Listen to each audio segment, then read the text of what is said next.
Hello my fantasy friends and foes. Week 1 in the books. Now it's time to look back and figure out what happened.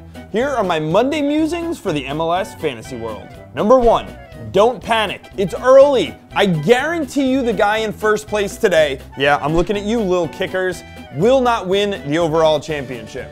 And number 2, into the real business here. Lineup security is huge. You want players on your team who you know are starting each week. Now, I'm looking at you, Jaime Pinedo, Shane O'Neill, Chaco Maidana, Michelle, Walker Zimmerman, David Horst, and Brian Roches, and there are others as well.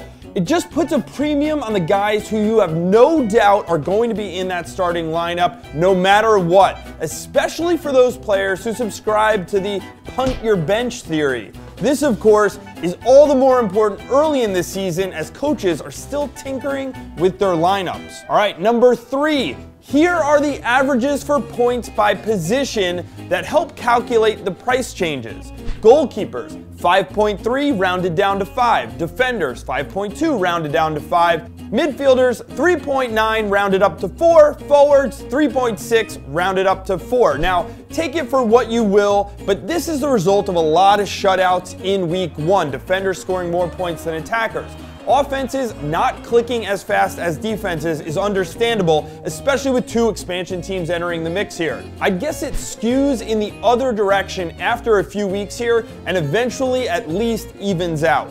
And finally, a few bonus notes from the game I was at on Sunday, Orlando NYCFC, and props to that crowd, by the way. If anyone had their doubts about Carlos Rivas, note that he missed most of the preseason and Adrian Heath still had the confidence in him to get the guy on the field from the start.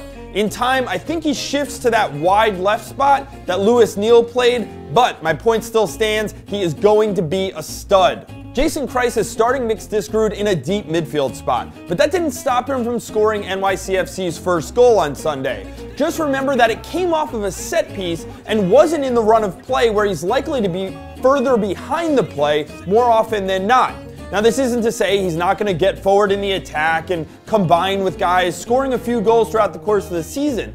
But all things considered, I don't think he's going to have a 10 and 15 Diego Valeri type of season here. My guess is it's more like a 4 and 12 if all goes well. Kyrie Shelton is going to be good. He's going to play more and more as the season goes on, and he's only $5.5 million. Just let that percolate a little bit.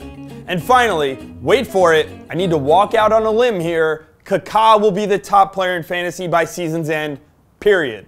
You disagree? Let me know who you think will be the top dog this season in MLS Fantasy in the comments section below. Next up is a look ahead to what to do with your transfers. Andrew and I will be back in the studio here on Wednesday answering questions and discussing the world of MLS Fantasy. So tweet us your questions or you can put them in the comments section below ahead of that and we will get a bunch of them into that show. And if you missed week 1, don't worry, it's a long season. Jump in the mix for week 2 and start making up some ground. You can and should also start a custom league for week 2 joiners to join with you and play on a level playing field. That was not as easy to say as it looked.